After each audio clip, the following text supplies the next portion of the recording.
They told Ava she'd never been pregnant. Not once, not ever. But the baby socks in the attic, the crib in the locked upstairs room, and the echo of a lullaby she swears she used to sing, they all say otherwise. Now, as her husband insists, she's delusional and her therapist blames a neurological disorder, Ava begins to question not just her sanity, but the life she thinks she's living. Because something is scratching at the walls of her memory, begging to be let out. And it's not just in her head. The sound came again, soft, rhythmic, like a mobile spinning in the wind. Ava stood in the upstairs hallway, barefoot on the hardwood floor, heart thrumming. It was coming from behind the door at the end of the hall, the one that was always locked. She hadn't even realized she was holding her breath until she exhaled, slowly, reaching for the knob. As always, it didn't. "Budge, you're not supposed to be up here," a voice said behind her. She jumped, spinning around. It was Noah, her husband, still in his scrubs from the night shift, eyes tired and guarded. He moved fast, placing himself between her and the door like it was dangerous. "I heard something," she said. "Like a music box." He smiled in that way that didn't reach his eyes anymore. "That room's been empty since we moved in, Ava. You know that." But she didn't know that. Or maybe she did once. But lately things were starting to slip. Ever since the seizure, or whatever. It was. The doctors called it transient global amnesia, a rare neurological episode. They said her brain had simply short-circuited for a day. Most memories came back. Some didn't. Nothing to worry about. Except she was worrying. Because the gaps weren't filling. They were growing. She glanced again at the door. "Why is it locked then?" "For safety. The floorboards in there are rotting. I didn't want you getting hurt." A lie. She didn't know how she knew it. But she knew it. That night, she lay in bed with her back to him, eyes wide open, ears straining. No sound, no lullaby. Just the ticking of the clock and the shallow hum of the fan. But her dreams were different. She was holding a baby. A little girl wrapped in a yellow blanket. She couldn't see her face. The light kept shifting, the air around her thick like molasses. But she felt the weight of her, the warmth. She rocked her, whispered something she couldn't quite hear. When she woke, her pillow was damp with tears.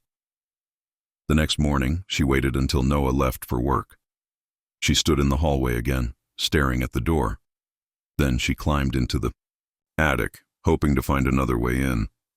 The crawl space above the room was tight, dusty, filled with boxes. She pushed one aside and found a pair of tiny pink baby socks folded together with a note she didn't remember writing. "Forgive me." Her hands started to shake. She scrambled back out, heart racing. Later, at her therapy session, Dr. Kaminsky listened carefully. "It's possible," he said, "that your brain is filling in blanks with false memories. It happens sometimes after neurological trauma, especially when there's deep emotional stress." "But what if they're real?" she whispered. "What if I lost a baby?" He leaned forward. "Do you have any medical records? Hospital visits? Proof?" She didn't. Not a single one. But when she got home, the lullaby was playing again. From the locked room. Ava didn't sleep that night.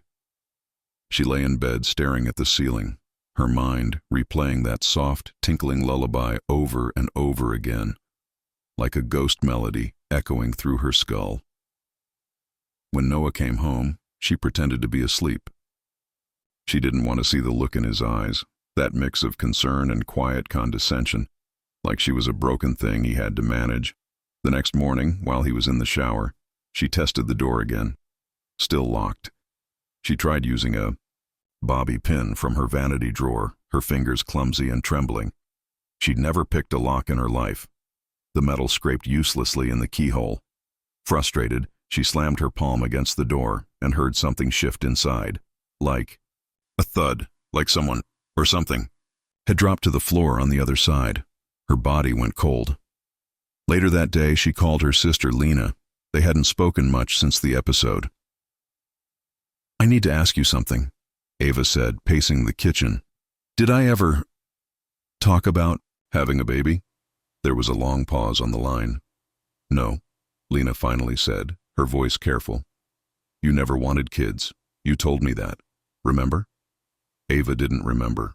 In fact, the more she thought about it, the less she remembered anything before last fall. Flashes, maybe, but no chronology. No grounded memories. That evening, while Noah was asleep on the couch with the TV on, Ava tiptoed into his office. His desk drawer was locked. She didn't hesitate. She took the letter opener from the shelf and forced it open. Inside, documents, folders, her medical files. One paper caught her eye. A neurological report from Mercy General. CT scans, EEGs, not from last year, from 5 years ago.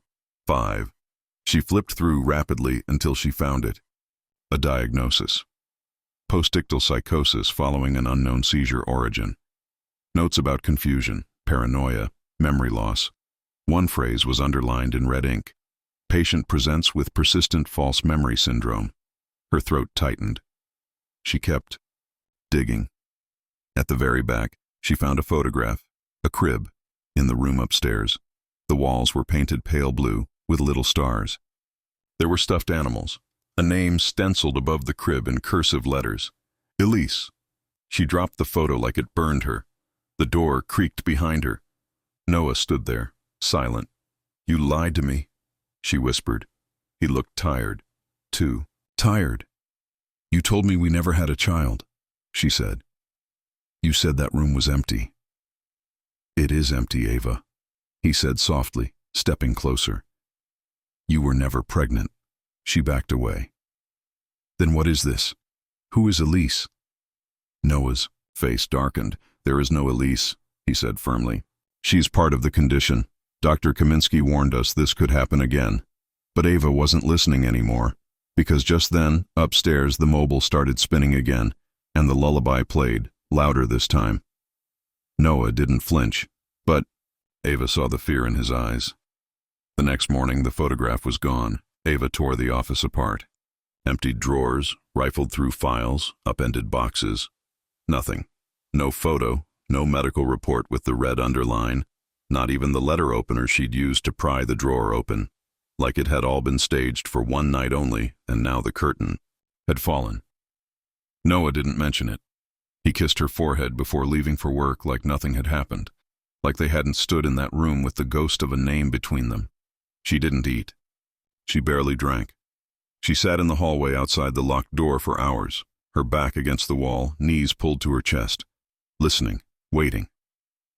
Around noon, something changed. The house grew quiet, unnaturally quiet, the kind that presses against your ears like silence at the bottom of a pool. Then, a tap, tap, tap from inside the room. She rose slowly, pressed her hand against the door. Tap, tap, tap. Her breath hitched. Then something whispered, just on the edge of hearing, "Mama." She jerked her hand back like she'd been shocked. She didn't remember climbing into the attic again. It was instinct, desperation. She crawled on her hands and knees, past the rafters, over insulation and spiderwebs, to that same forgotten corner. The pink socks were gone. In their place was a single yellow baby blanket, the same one from her dream. It was damp, stained. Something was written on it in smeared ink. "I'm still here." She stared at it until her vision blurred. When she climbed down, she didn't call Lena. She didn't call Dr. Kaminsky. She called Mercy General Hospital. "I need to speak with someone about patient records," she said. "My name is Ava Hargrove. I was treated there 5 years ago." There was a pause. Then, "Ma'am, I'm sorry. There's no record of that name in our system." She hung up. Shaking, she went into the bathroom and pulled open the medicine cabinet. Her prescription bottles were there, but they had different dates, different pharmacies than she remembered, different doctors. Every label read, "For treatment of dissociative episodes and memory disturbances. Do not stop use without medical supervision." Her hands trembled as she reached for her phone and opened her photos. She scrolled and scrolled. Pictures of her and Noah, vacations, holidays, but never in this house. And no baby. Not one. Then, She found a video. It was dated 3 years ago. In it, she sat in what looked like a hospital bed. She was thinner, paler, her hair uneven. She was smiling, but it didn't reach her eyes. Noah was holding the phone, his voice gentle. "Do you remember why you're here?" he asked. Ava on the screen looked confused. Then she whispered something Ava couldn't quite hear. Noah leaned closer. "You're safe now," he said. "There was no baby. There never was." Present day, Ava dropped the phone, because she'd heard it this time. The word she said in the video. She had whispered, "Elise." The next day, Ava didn't speak. She moved like a phantom through the house, not out of fear, but out of strategy. She had to stop reacting. She had to start watching. She replayed the hospital video over and over again, studying every detail. The angle of the light through the blinds, the muted beeping of a monitor, the faint shadow of someone else, just out of frame. She paused it when she saw the edge of a hand, not Noah's. A woman's, wearing a pale blue glove. It wasn't just Noah. She was starting to think everyone was in on it. That afternoon, she sat in her therapist's office with her hands folded, tightly in her lap. Dr. Kaminsky smiled with that infuriating, clinical warmth. "Tell me what's been coming up." Ava's eyes locked onto his.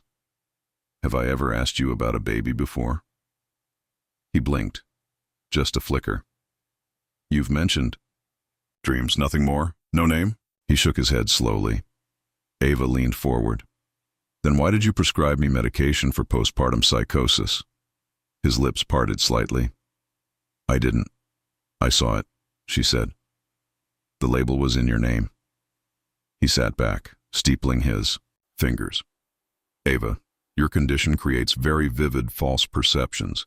That's part of the diagnosis. Confabulation. It's not lying. It's your brain's attempt to fill in missing information." She laughed, short, bitter. "So now I'm just making up prescriptions?" "You're not making them up.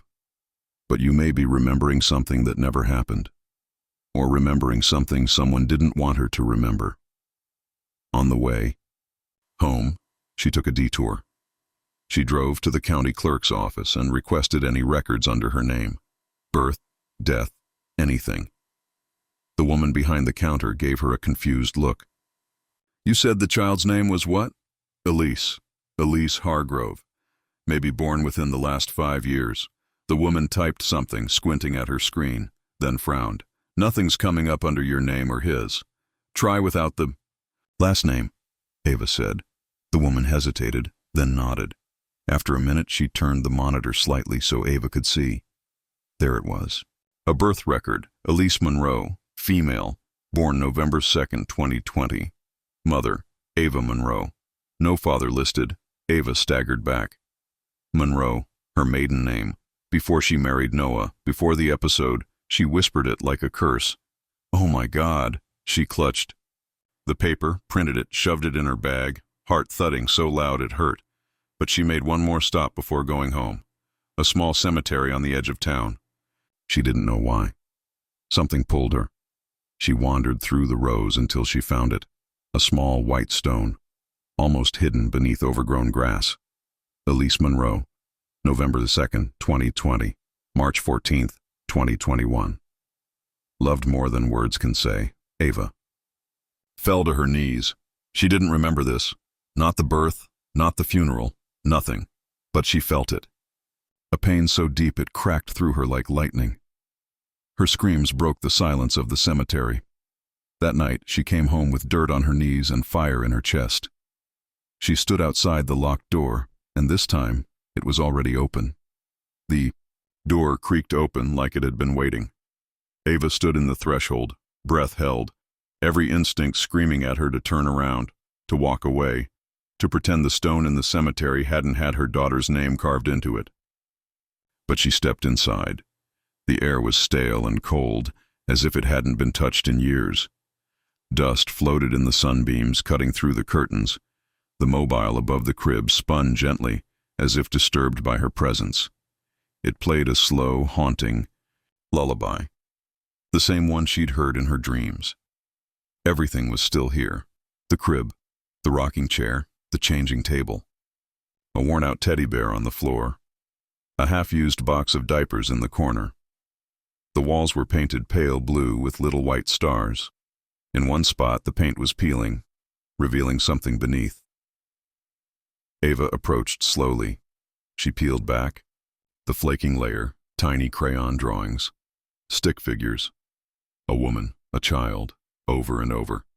Sometimes the child had a frown. Sometimes a wide red smile that bled past the lines. One drawing showed the woman on her knees, red dripping from her eyes. She stumbled back, a gasp caught in her throat. On the changing table was a baby monitor, old, unplugged, covered in dust. She brushed it off. It sparked to life, inexplicably, as if some unseen switch had been flipped, crackling static, then a voice. "Mama." She dropped it. It hit the floor and shattered. Behind her, the door slammed shut. She whirled around, rushing to open it. But the knob wouldn't turn, trapped. She beat on the door, screamed for Noah, for anyone. And then she heard something else. Crying. A soft, muffled baby's cry coming from the crib. She turned. It was empty. She took a step forward. The room grew colder. The cry changed, became warped, layered. It wasn't just crying anymore. It was pleading. "Mama, Mama, please." Ava fell to her knees beside the crib, her fingers gripping the wooden rail. She reached inside with shaking hands, but there was nothing. Then her body convulsed. A sharp flash of white-hot pain tore through her skull. She gasped, clutching her head. Memories came, unbidden, a bathtub, water, her own reflection, wild-eyed, Elise screaming, a knock at the door, the silence after. Noah's voice in the hallway. "Ava, open the door. What are you doing?" The sound of her own voice. "She won't stop crying," she screamed now in the present. A sound full of grief and rage and terror. Then, silence. The door creaked open behind her. Noah stood there, his face pale, a single tear rolling down his cheek. "You weren't supposed to remember," he said softly. Ava stared at him. "You said she never existed," she whispered. "I had to," he said. "You were going to hurt yourself.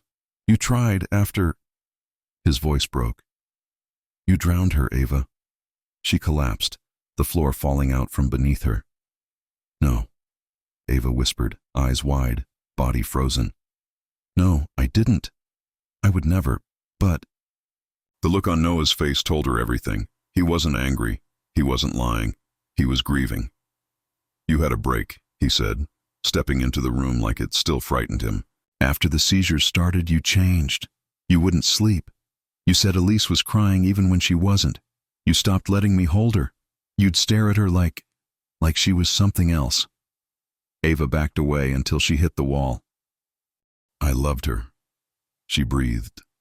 "I rocked her to sleep. I sang." "You did love her," he said gently. "But your mind, your illness, it twisted everything. One day you called me at work and said you couldn't hear her anymore." His voice broke. "I came home and found you sitting in the bathroom. Elise was underwater." "No," Ava whimpered. "That wasn't me. I don't remember that." "You dissociated," Noah said. "You had no idea what you'd done. You thought you were protecting her. From what, I still don't know." He crouched beside her, tears streaking down his face. "The doctors said it was postpartum psychosis, worsened by neurological trauma. You didn't mean to, but after she died, your mind just wiped it out. Every trace." He looked up at the walls. "This room? You never came back in here. I locked it because you kept trying to rock an empty crib, talking to her, singing." Ava clutched her arms, shivering violently. Her throat burned with screams she couldn't release. Her vision blurred. She whispered, "Why didn't you tell me the truth?" "I tried," he said. "But every time you'd spiral. You'd say I was lying, that you knew Elise was alive. You attacked a nurse at the second hospital because—" She wouldn't show you the nursery. Her mind reeled. "I found the birth record," she said. The grave. Noah nodded. I buried her alone. I didn't want to. But you weren't well enough to go. You were under observation. Ava stared at the crib, the faded toys, the torn wallpaper. Her breath came in jagged sobs now, her body rocking slightly. I saw her. I heard her. Noah nodded again, slower, this time. Because a part of you still knows. The guilt never left. The psychosis faded. But your mind, it chose not to come back here. Until now. He stood up, looked down at her. I've been waiting, hoping one day you'd remember, that you'd let yourself remember. But I never wanted to hurt you, Ava. I only wanted to keep you safe. His eyes were glassy. We lost her. But I didn't want to lose you too. And then he left her there, in that room of ghosts and silence and lullabies, alone. Ava sat until night fell. Then she walked to the bathroom, stared in the mirror. Her eyes were hollow, sunken, but something flickered there, something she hadn't seen in years. Recognition. Then, behind her reflection, a shape moved, small, childlike. She spun around, no one, just her own breath fogging the glass. But on the mirror, drawn in tiny, sticky fingerprints, I miss you, Mama. The next morning, Ava didn't speak. She didn't cry. She moved through the house like someone returning to a battlefield, not with fear, but with reverence. The shadows were no longer frightening. They were memories, echoes, proof. She walked into Elise's room without hesitation. No locked doors now. No secrets. The crib stood quiet. The mobile still spun, slowly, silently. She touched the railing, tracing the grain of the wood where her daughter's tiny fingers had once curled around her own. That memory was real. She felt it now, the weight of Elise in her arms, the warm scent of her scalp, the gurgled laugh that lit up the room, and the other memory too, the one she'd buried so deep she believed it had never happened. Ava sank into the rocking chair. Her hands were steady, her voice soft. I remember the water, she whispered. You were crying. I thought I was helping you sleep. I thought something was wrong with you, that they'd replaced you. I don't know why. Her breath hitched. I was sick, and I didn't know. And now you're gone. She pressed her hand to her chest. But you were real, Elise. You were real. There was no response, of course, but for the first time the silence felt like forgiveness, not punishment. That afternoon, she walked into Noah's office and placed the printed birth record on his desk. I'm going back to therapy, she said quietly. Real therapy. Not the pills, not the sedation. I want to remember her. All of her. Even the worst parts. I need to. Noah looked up at her, and something in his face, relief, fear, maybe even hope, softened. I'll be with you, he said. She nodded.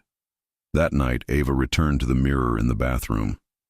She stared at her reflection for a long time.